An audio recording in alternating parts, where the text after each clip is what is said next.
Assalamualaikum warahmatullahi wabarakatuh. Selamat datang di pembelajaran online. Kesempatan kali ini saya akan membuka proyek pembuatan game berbasis dua dimensi yang saya kasih nama United Kingdom. Episode 1, Game Project. Dalam proses pembuatan gamenya, ya, sebenarnya ini sama saja seperti pembuatan software atau perangkat lunak. Perangkat lunak itu sendiri dalam proses pembuatannya itu tidak langsung dibuat begitu saja ya. Karena itu sangat berisiko kalau langsung dibuat seperti itu. Jika kita mengacu pada manajemen project, itu ada beberapa tahapan-tahapan yang paling terkenal itu bisa dipelajari dari waterfall ya. Di mana ada beberapa tingkatan-tingkatan dalam proses pembuatan game. Yang pertama ada planning, jadi di ide planning seperti apa. Lalu kemudian di analisis itu gunanya salah satunya adalah kelayakan ya. Jadi itu dianalisis dia tuh layak atau enggak untuk dibuat. Baru selanjutnya masuk ke desain itu perancangan ya. Baru habis itu masuk ke develop. Nah, develop itu proses pembuatannya, baru implementasi ya, diuji segala macam. Lalu di maintenance. Nah, maintenance ini artinya gamenya sudah berjalan. Dalam project ini proses planning sudah didesain ya, sudah diide. Karena ini proses pembelajaran, jadi tingkatan analisis tidak terlalu dalam ya, langsung saja dinyatakan kalau ini layak dibuat begitu ya, jadi di skip untuk analisisnya. Nah, dari planning itu kemudian dibuatlah desain. Khusus game itu ada yang namanya GDD atau Game Design Document. Nah, di sini GDD sudah saya buat.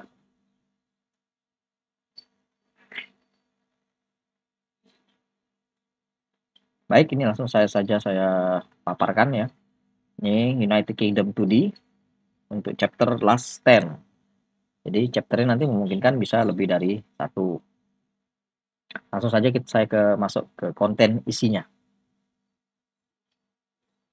Nah, standar GDD ya, ada analisis, gambaran umum, rating, platform, cerita dan karakter, gameplay, di mana gameplay itu merangkap overview player experience ya, atau pengalaman playernya. Terus gameplay, guideline, game object dan reward, gameplay mekanik, design level. Lalu ada kontrolnya ya, ini kontrol untuk kontrol sistem. Terus ada art style, ini ada juga beberapa yang bilang konsep art ya. Lalu ada sound, UI, user interface, ini tampilannya ya. Sama penjadwalan. Kalau penjadwalan ini biasanya kalau untuk dokumen resmi ada yang nulis, ada yang enggak ya, bergantung yang membuatnya.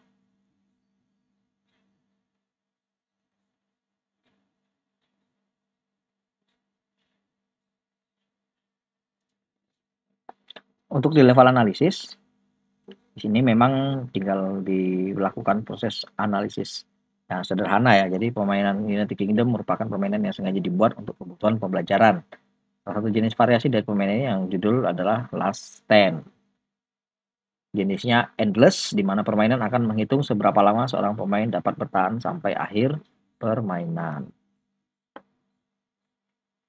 Permainan ini akan mengoptimalkan aset-aset yang disediakan dari ajang LPC. Jadi rencananya saya akan menggunakan aset yang open source, bersifatnya open source.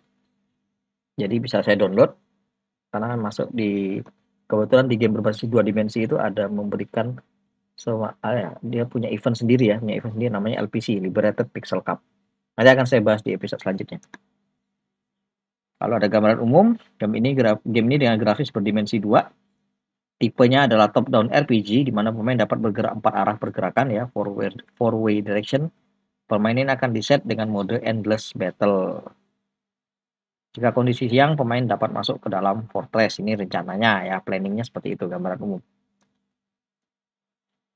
Dimana dapat juga ya ada transaksi seperti bahan supply, terus casting logam, ya semacam crafting gitu ya. Rating belum didaftarkan ya, jadi nanti masih not rated. Untuk platform di sini targetnya adalah Windows 10, Android dan iOS untuk target platform. Jadi bisa dikatakan gamenya nanti cross platform. Nah, ini untuk cerita dan karakter. Jadi main karakter atau yang umum orang kenal dengan nama MC ya, MC main karakter diceritakan akan mempertahankan gerbang dari tembok selatan, salah ketik nih ya, mempertahankan gerbang tembok selatan dari serangan musuh yang berusaha menerobos. Terdapat satu yang akan menjadi pemain MC dan terdapat 5 jenis varian musuh atau NPC. NPC itu non-playable karakter. Nah, ini asetnya kemarin sempat waktu di planning sempat meninjau langsung dari LPC ya, nanti akan saya jelaskan di episode selanjutnya ya hasil peninjauannya itu. Jadi intinya di sini sudah ada. Jadi GDD terkadang memang karakter memang belum ada ya, belum masih kosong, bisa jadi ya kalau kalau memang konsep artnya memang belum dibuat. Tapi pada umumnya game design dokumen itu sejalan dengan pembuatan konsep art ya biasanya. Jadi proses tunggu menunggunya tidak terlalu lama. Ini player one, petarung jarak dekat menggunakan senjata jenis halberd, melakukan pukulan dengan jarak dekat. Memiliki kemampuan unik yaitu serangan berdampak area ke musuh-musuh yang ada di depan. Lalu ini ada NPC ya, ini keterangannya ada NPC, NPC berarti ini musuh ya, creep.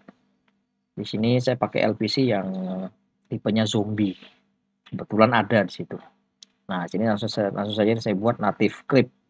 Musuh tier 1, memberikan kerusakan yang cukup fatal. Statusnya dia mengejar tanpa jeda. Lalu ada damaged creep. Nah, ini creep yang sudah terluka parah. Ini native creep kemudian terluka parah kayak gini ya. Nanti ada bekas-bekas lukanya gitu, agak-agak jijik gitu ya.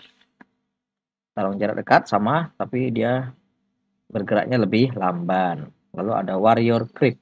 Wah, ini sudah pakai baju ini ya, apa ini? Rantai ya, rantai chainmail. Sudah menggunakan chainmail. Ini sudah masuk ke tier 2 ya. Tier 2 berarti lebih kuat.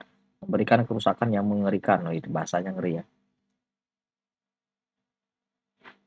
Nah, di sini memang ada uniknya ya. Jadi uniknya ketika creepnya mati, maka dia berubah menjadi damaged creep. Jadi kalau native creepnya mati, berubah jadi ini gitu. Ini mati ya sudah selesai. Sedangkan warrior creep kalau dia mati akan berubah ke native, berarti berubahnya ke sini. Kalau mati berarti baliknya ke damaged lagi. Kemudian ini ada witch creep. Nah, witch creep ini dia pakai robe ya, pakai jubah. Berarti kita tahu ya ini adalah semacam saman ya, saman atau witch, penyihir ya. Jadi ini tier 2 caster akan memanggil sejumlah skeleton creep. Oh, skeleton creep berarti yang ini tulang ya. Jadi dia menyerangnya hanya memanggil. Ketika dia mati akan berubah menjadi damaged creep dan khusus creep ini aktif di malam hari. Ini ada yang memanggil grup skeleton creep. Lalu ada skeleton creep, musuh tier 2 juga sama, pertarungan jarak dekat.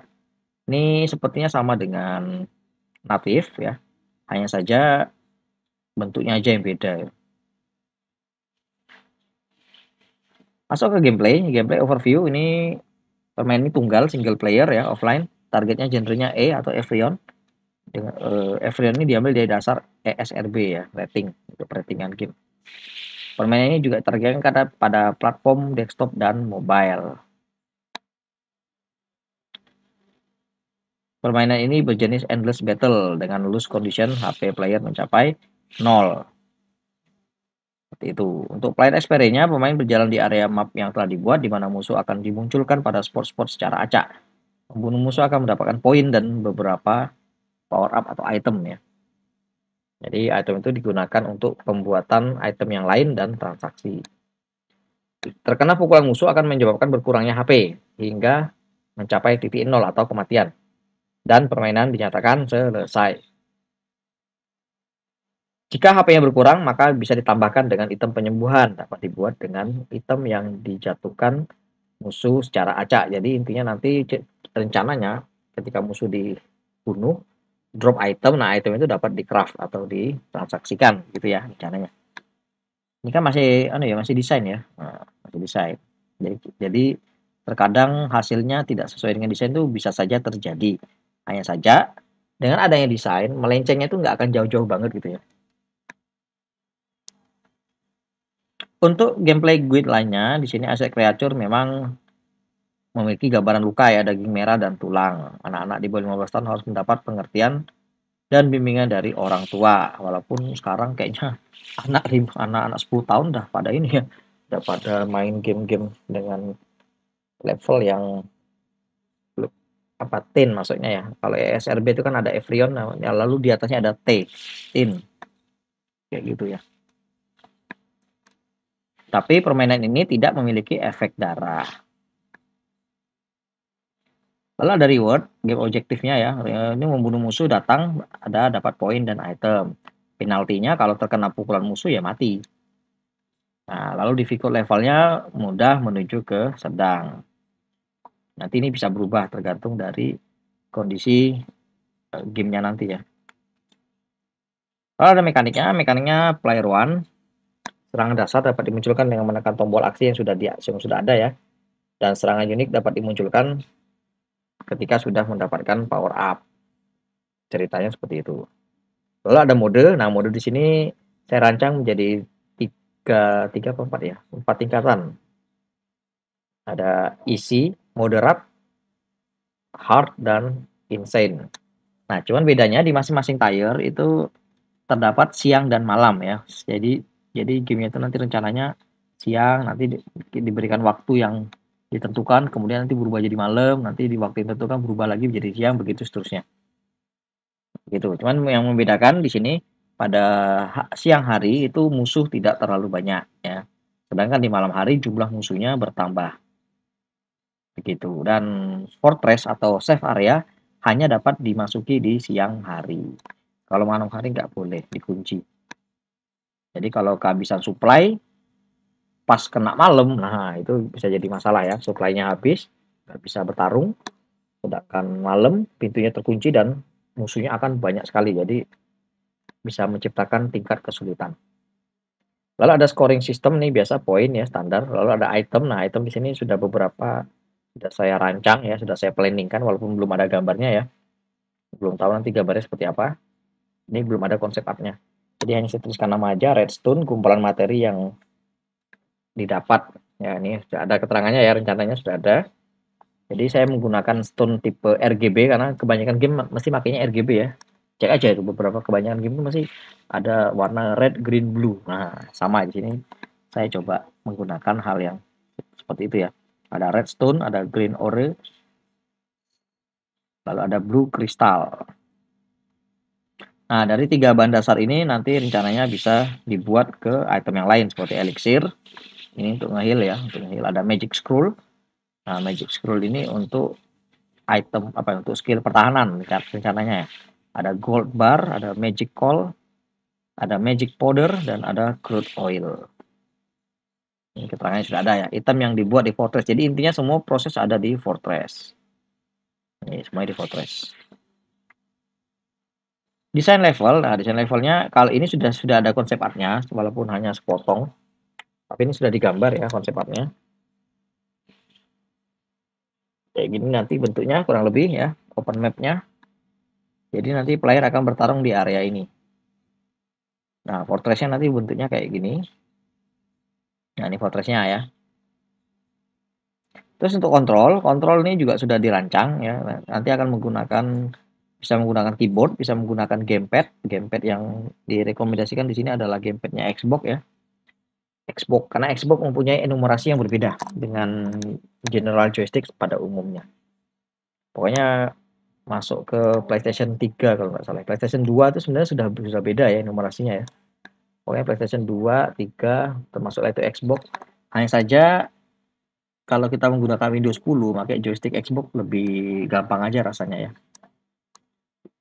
Di sini untuk pergerakan menggunakan direct key sama standar ya, direct key atas bawah kiri kanan, lalu bisa juga menggunakan ASWD sama ya pergerakan atau menggunakan left stick pada gamepad. Kalau orang kita bilangnya analog. Lalu ada on screen. Nah, ini khusus untuk perangkat bergerak yang mobile ya. Lalu ada keyboard key space untuk basic attack. Jadi basic attack di sini ya, ini ada keterangannya bisa dibaca aja. Untuk gamepad Xbox pakainya X. Untuk gamepad yang square gamepad yang biasa ya, nomor 4 square peta. Untuk yang generic. Terus ada keyboard alpha 1 dan 2. Alpha itu yang di atas QWERTY itu loh ada angka. Nah, itu alpha. Ini untuk unique attack dan ini untuk Unique Attack yang gamepad ya.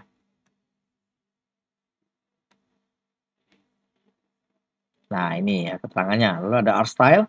Art style berupa pixel art mengoptimalkan penggunaan aset LPC ya, meliputi desain, karakter, environment, dan lain-lain. Sumbernya di sini sudah dapat, makanya dari opengameart.org. Habis ini saya bahas. Lalu soundnya nanti melibatkan pihak ketiga. Saya juga cari yang free aja ya, karena ini untuk pembelajaran. Jadi sumbernya saya ambil dari mixkit.co. Untuk perancangan user interface-nya, di sini juga sudah saya buat kasaran ya, kasaran. Nanti rencananya akan seperti ini, ada start, load, guide, dan exit. Ini untuk menu utama ya, untuk menu utamanya. Sedikit catatan, di sini ada, di dalam game itu ada istilah HUD ya, ada HUD, ada user interface. Jadi ada dua, ada graphic user interface, dan ada satu lagi yang dikenal dengan nama HUD. Kalau di sini dia, saya gabungkan aja sebenarnya, di sini ada user interface dan HUD. Kalau main menu ini sebenarnya masuknya ke GUI ya, karena dia interactable. Artinya dapat diinteraksikan. Sedangkan HUD itu singkatan dari Head Up Display. Head Up Display itu artinya ketika kita bermain, ada beberapa status-status yang ditampilkan secara statis. Yang biasa digunakan untuk memonitoring gitu ya, monitoring entah itu level darah, entah itu cooldown skill yang sudah siap dipakai atau belum. Nah, itu namanya HUD. Ya, jadi HUD itu biasanya tidak dapat diinteraksikan. Hati-hati ya, jangan sampai kejebak. Nah, di sini memang kata-katanya belum saya perbaiki. Nanti bisa saya perbaiki di update selanjutnya. Nah, ini HUD ya, paling HUD. HUD ini. Jadi ada player info, ada HP, SP ini kan tidak dapat diinteraksikan.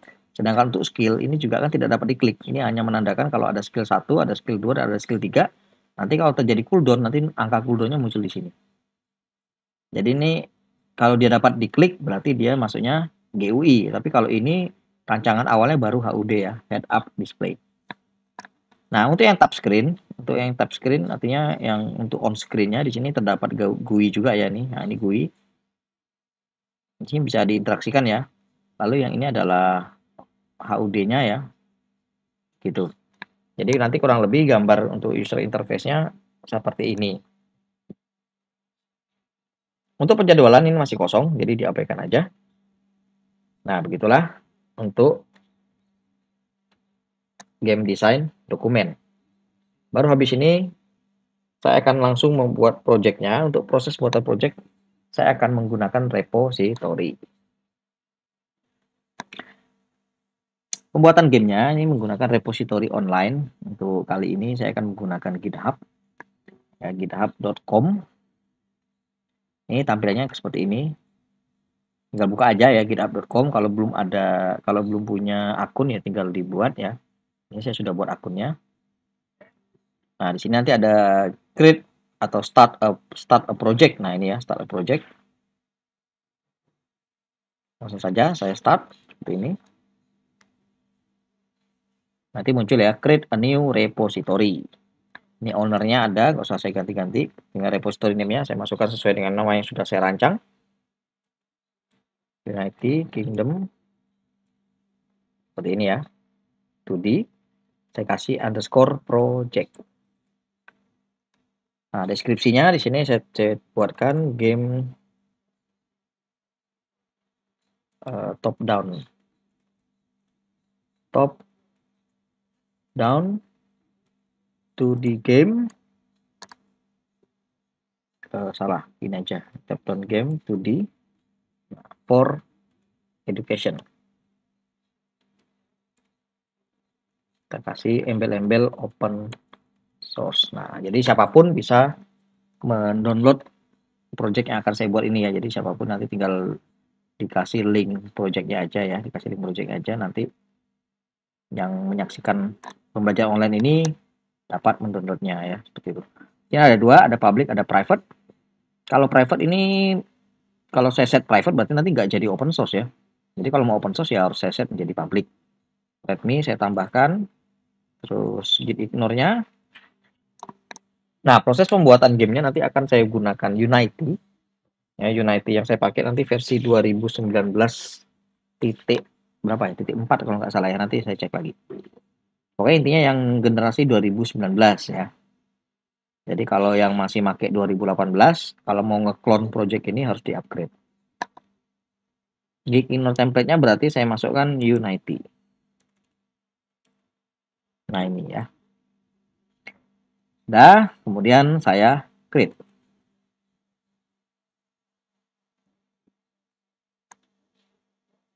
Nah, sudah tampil ya, seperti ini jadinya. Bagi yang mau ngeklon, nanti saya tinggal kasih linknya saja ya. Tapi ini kalau ngeklon ya ngapain juga, belum ada isinya gitu. Nanti kalau udah minimal setengah video apa chapter ini berjalan, nah itu biasanya nanti sudah ada isinya ya, gitu.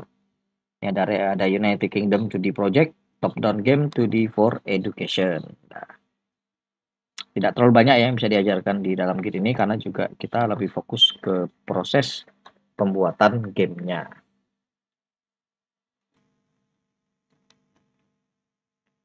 Selanjutnya, karena ini repositorinya online ya, dalam artian ketika saya mengerjakan projectnya nanti di Unity, selesai pengerjaan kan maka itu akan istilah itu diupload ya, diupload ke dalam repository. Nah, proses upload ini kemudian dikenal dengan nama push. Dan ketika ada perubahan yang dilakukan oleh tim lain, misalnya saya bekerja dengan tim nih, misalnya ya dengan tim, nah tim lain juga mengerjakan, lalu ada updatean terbaru, nah maka saya melakukan proses download yang kemudian dikenal dengan nama proses pull ya. Jadi ada push dan ada yang namanya pull. Untuk melakukan itu, umumnya orang-orang pakai ini ya, pakai command CLI ya, command line interface. Cuma di sini saya pakai yang graphical user interface. Saya akan menggunakan satu program tambahan ya, namanya Git Kraken.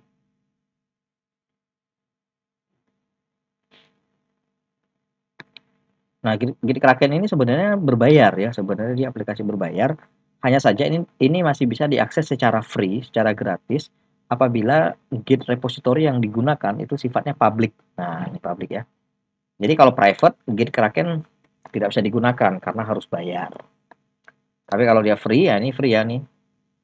Ini free ya. Jadi bisa kita pakai untuk repository yang sifatnya public.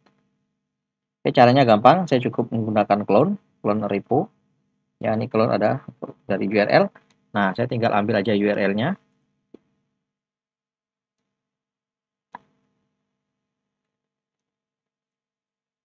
Ini saya kopikan ya. Oke. Terus kemudian saya pastekan ke sini. Nah, pastikan punya ini ya, pastikan punya folder untuk tujuan di mana project itu nanti akan diklon. Jadi kalau mau gampang cukup buat aja ya, entah itu di D, entah itu di E. Nah, kalau kasih nama GitHub, terserah ya, bebas ya namanya, mau GitHub mau apa bebas. Nah, nanti ini kemudian akan di-clone. Nanti clone otomatis dengan nama folder United Kingdom 2D Project. Kemudian saya clone. Seperti itu. Nah, biarkan prosesnya ya, nanti dia akan menginisialisasi dan melakukan proses download ya. Ini sudah selesai karena masih kosong ya, jadi cepat. Open now. Nah, biarkan dia loading dulu. Tampilannya nanti seperti ini ya untuk Git Kraken. Jadi di sini ada ini poin ya, poin untuk initial commit. Setiap kali ada yang nge-push nanti muncul di sini ya. Terus ini untuk brandnya ada brand main. Nah, brand main ini adalah brand inti ya, brand inti yang biasa saya jadikan sebagai checkpoint. Bisa buat brand-brand yang lain. Nah, umumnya brand itu dipakai untuk misalnya ada kerja tim ya, untuk masing-masing divisi. Mungkin ada konsep art, mungkin ada bagian animasi, mungkin nanti ada bagian programmingnya, UI. Nah, nanti di situ bisa dibuat brands masing-masing. Saya akan buat branch baru. Tinggal klik kanan aja ya di sini ya, klik kanan, create brand here. Saya kasih nama version. Nah, di branch ini nanti akan saya simpan semua aplikasi semua game yang sudah dibuild ya. Jadi misalnya nanti Last Stand ini dibuild versi, kan ada versionnya itu ya, ada version 1.1.0 misalnya gitu kan. Nah, setiap kali saya build nanti akan saya simpan di dalam branch khusus namanya version. Untuk versi sendiri itu biasanya menggunakan rata-rata ya, rata-rata menggunakan 3 digit ya, 3 poin. Jadi ada poin pertama yang di depan itu namanya poin mayor ya, major misalnya 0.1. Nah, berarti majornya 0. Kalau 0 itu biasanya masih beta. Belum rilis ya, maksudnya hanya beta itu demo ya, 0. Nah, titik 1 itu biasanya minornya. Minor itu biasanya penambahan fitur. Jadi kapan major itu bertambah 1 jika dia rilis. Nah, rilis kemudian terjadi perubahan, baik itu skema, konsep, dan lain, biasanya dia naik ke versi 2. Nah, titik koma di belakangnya, misalnya 2.1 atau 1.3. Nah, 3 itu biasanya lebih berkaitan dengan penambahan fitur. Jadi kalau ada tambah fitur, nanti naik 1.3, nambah lagi fitur, naik 1.4, begitu ya. Nah, berubah mekanisme, terus naik ke versi 2, terus seperti itu. Yang poin ketiga itu biasanya revisi atau build. Ada yang revisi ya, revisi.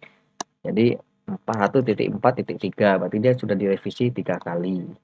Nah, kalau ada menggunakan poin yang keempat, poin keempat itu biasanya menyatakan build-nya. Dia di-build berapa kali. Itu version ya. Nah, setiap kali ada proses revisi, perubahan minor, perubahan major, nah itu nanti akan disimpan di version. Gunanya untuk apa? Supaya kita sebagai pengembang tahu dari antara game yang 1.4.3 dengan 1.4.4 itu apa ya, bugnya itu bisa kita lacak. Karena ada beberapa jenis game ketika dia naik versi malah lebih buruk, itu bisa bisa saja terjadi. Jadi 1.4 muncul 1.5, ternyata 1.5 ini terlalu banyak bugnya atau mungkin tidak balance.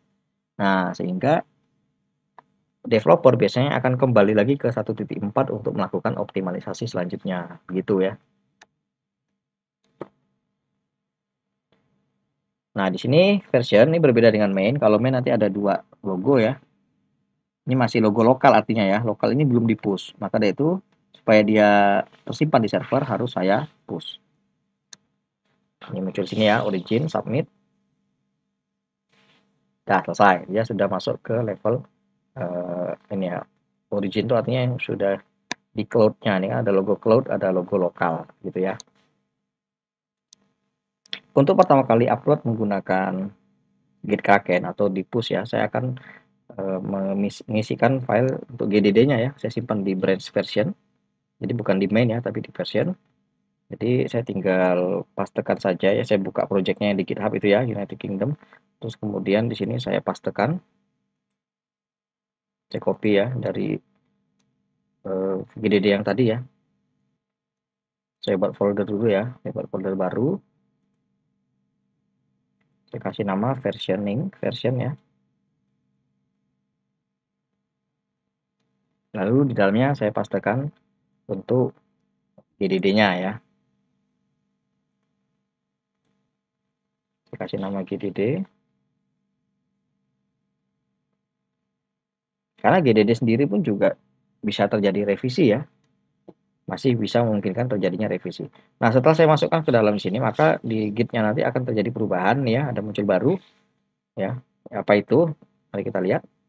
Nah, di sini ada penambahan GDD, ada +1 ya, artinya dia ada penambahan. Tinggal saya input aja GDD. Seperti itu ya. Mungkin di sini bisa saya masukkan ya untuk GDD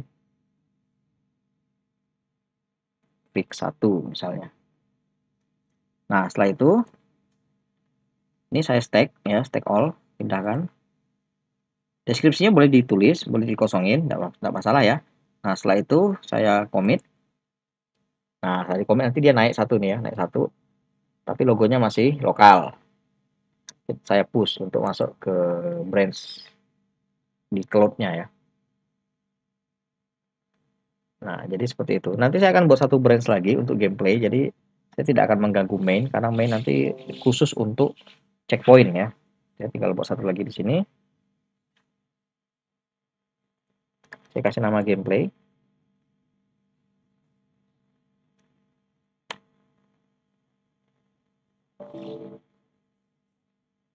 Terus nanti saya tambahkan lagi yang lain.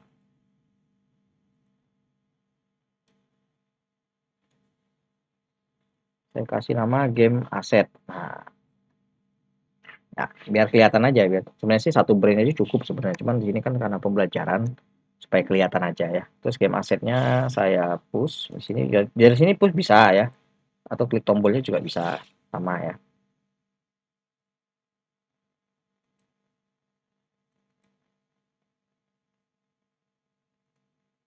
Oke.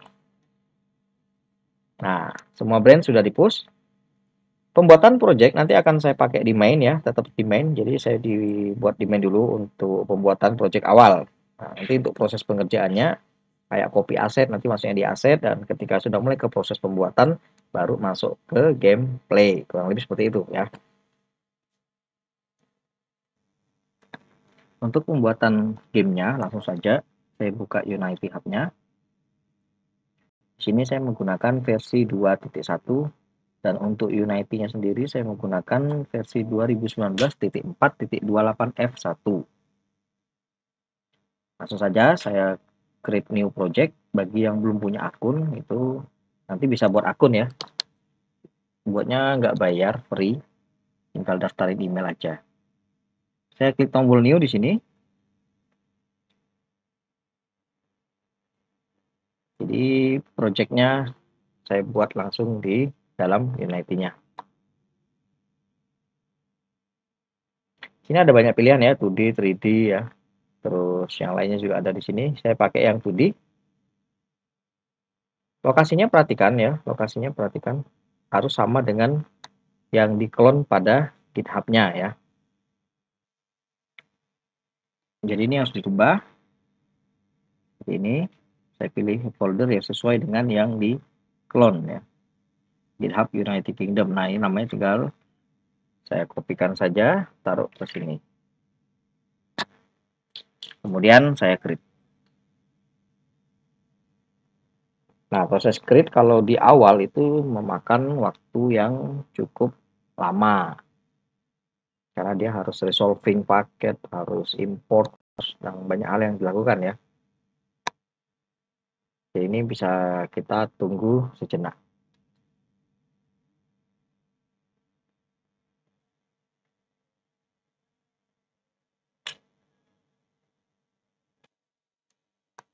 Setelah tampil, jendela Unity akan terlihat seperti ini ya. Jadi ada banyak sekali panel-panel yang di docking ya.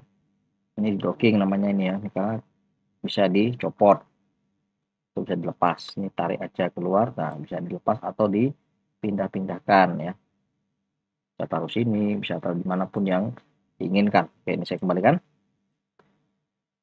Nah, sekarang kan saya bahas satu demi satu. Di panel yang paling kiri ini ya, ini ada hierarki. Jadi hierarki ini menyimpan game-game objek yang terdapat di dalam scene. Jadi hierarki ini sebenarnya membuka scene ya. Nah, scene itu berasal dari project. Di sini ada posisinya sebenarnya ini tergantung dari kalian yang menyetingnya ya. Jadi tidak mesti sama seperti saya. Jadi bisa saja projectnya berada di bawah, bisa saja project yang berada di kanan. Jadi tidak mesti berada di kiri. Tapi ini saya sudah menempatkan sesuai dengan apa yang cocok buat saya ya. Jadi ini cocok buat saya seperti ini. Saya menaruhkan hierarki sebelah sini. Ini ada sampel scene, ada game-game objek ya. Jadi ketika kita membuat scene pertama kali, objek default yang diberikan adalah main kamera.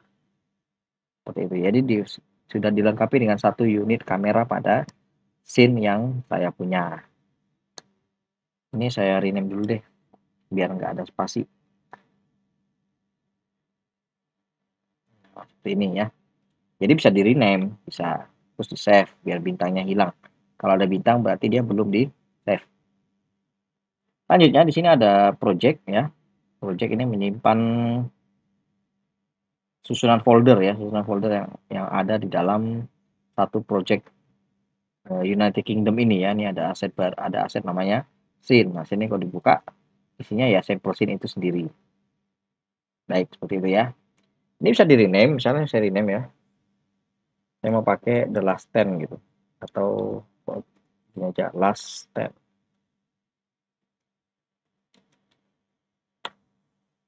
Nah, nanti dia akan di reload.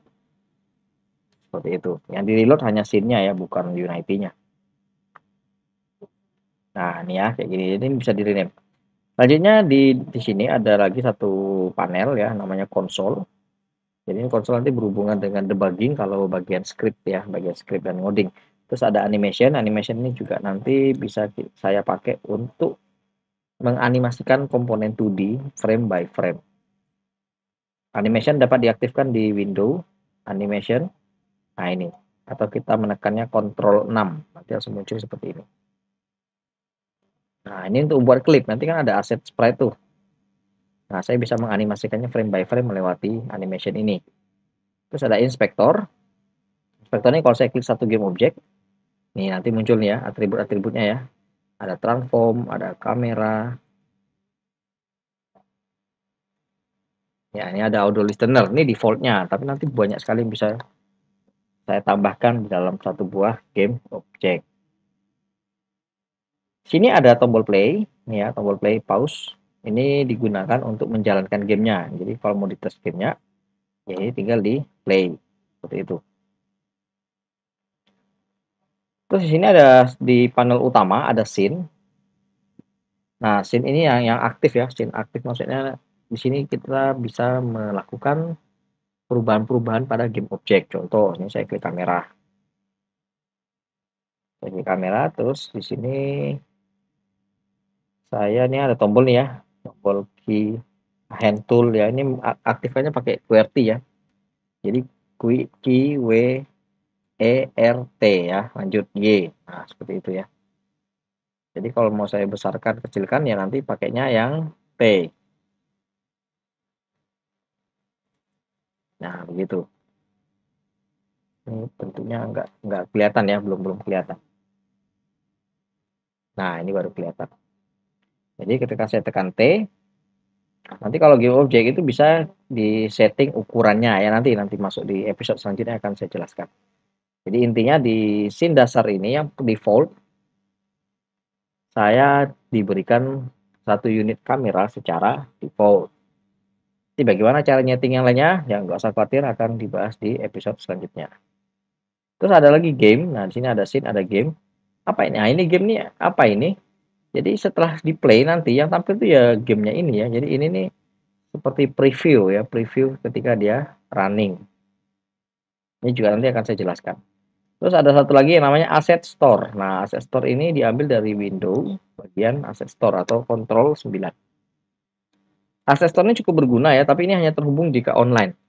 Jadi kalau lagi offline, Asset Store-nya tidak bisa terhubung.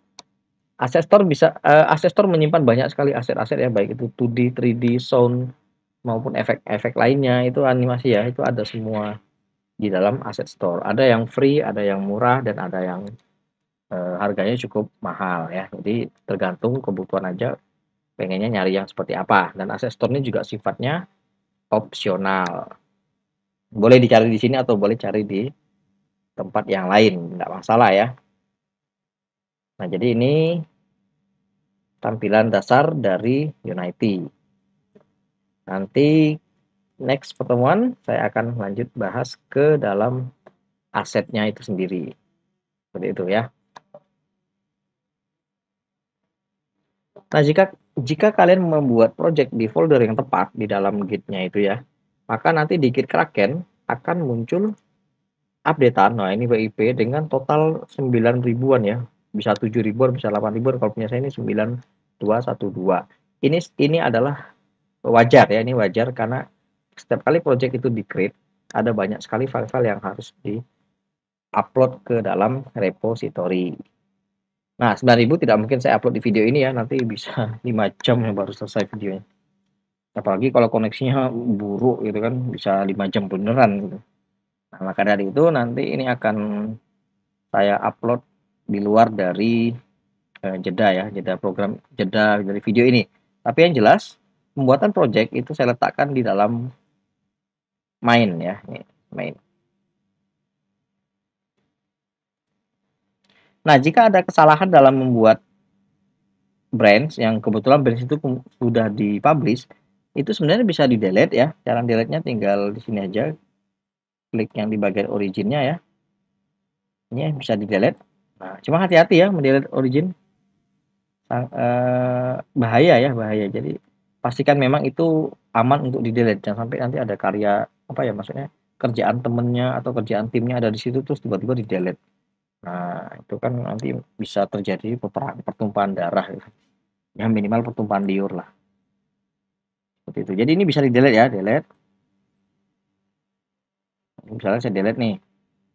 Nah, kayak gitu. Saya delete. Di sini saya contohkan ya. Nah, jangan lupa lokalnya juga di delete ya.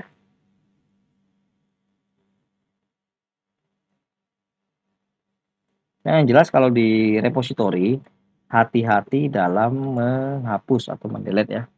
Karena kalau salah delete ya projectmu hilang. Gitu.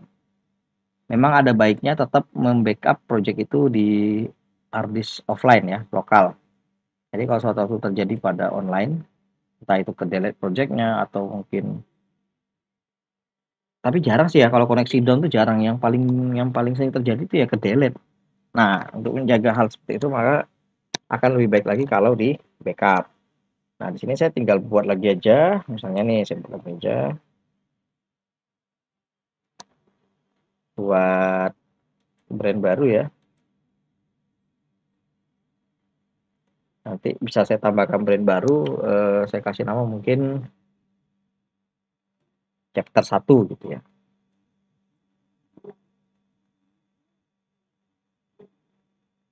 Atau saya kasih ya chapter 1 bisa, atau mau langsung kasih nama The Last Stand juga bisa ya, Last Stand. Nah, saya kasih nama chapter 1. Jadi dengan kata lain branch itu masih dapat dimodifikasi.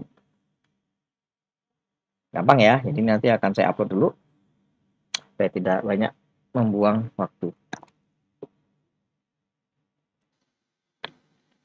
Nah, karena filenya 9.000 ya tadi banyak sekali, jadi ini harus saya push bertahap ya. Jadi saya pecah jadi 3 bagian biar totalnya itu enggak 9.000 gitu. Ya, jadi ini per ada yang 3.000, ada yang 2.000 gitu ya. Sehingga dia bisa di push secara split atau terpisah. Nah, di sini saya sudah menambahkan 2 buah branch baru ya, ada aset dan chapter 1. Nah, aset ini sebenarnya sih gabung nggak apa-apa ya, gabung aja jadi satu tuh bisa, cuman biar terlihat aja. Ini rencananya mau saya tunjukkan apa yang terjadi jika aset dengan proses pembuatan chapternya itu dipisah gitu ya. Nanti aset-aset akan saya masukkan ke aset dan project di chapter 1 akan mengerjakan projectnya. Nah, maka dari itu chapter 1 harus menerima hasil project yang ada di main ya. Caranya tinggal saya klik kanan saja di sini. Saya check out chapter 1. Lalu nanti saya akan melakukan proses merger. Setelah chapter 1 saya check out, selanjutnya yang ada di main nih akan saya merger ya. Ini sini ada merger namanya ya. Merger main into chapter 1. Nah, dengan merger ini artinya semua yang ada di main akan ditransfer ke chapter 1 ini begitu. Nah, setelah di merger nanti kan jadinya kayak gini nih. Jadi nyatu ya, nyatu dari main menuju ke chapter 1. Nah, ini udah selesai, ini tinggal di push ya. Setelah di push seperti ini. Nah, artinya di chapter 1 sudah terisi apa yang ada di main gitu ya. Jadi next proses pengerjaan selanjutnya untuk yang di bagian gameplay itu dilakukan pada branch chapter 1 ya. Loh, kenapa kok kayaknya ribet? Sebenarnya nggak ribet, karena chapter 1 ini idealnya adalah tim sendiri gitu ya. Ini ada perbedaan tim. Misalnya di dalam satu project ini terdapat beberapa orang tim. Nah, kan dibagi, ada yang di chapter 1, ada yang di aset, dan ada yang di main dan version. Seperti itu. Nah, jadi main itu sebagai checkpointnya. Nah, chapter 1 yang membuat gamenya. Setelah selesai gamenya dibuat, ya dikembalikan ke main.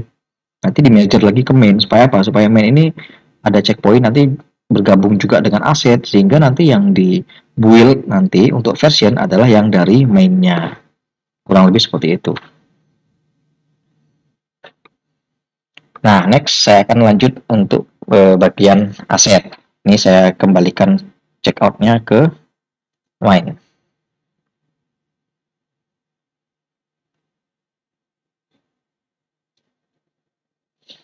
Sekian dulu untuk materinya, akan saya lanjutkan di episode mendatang. Jangan lupa like jika materi ini membantu dan subscribe bagi yang belum. Terima kasih semua. Assalamualaikum warahmatullahi wabarakatuh.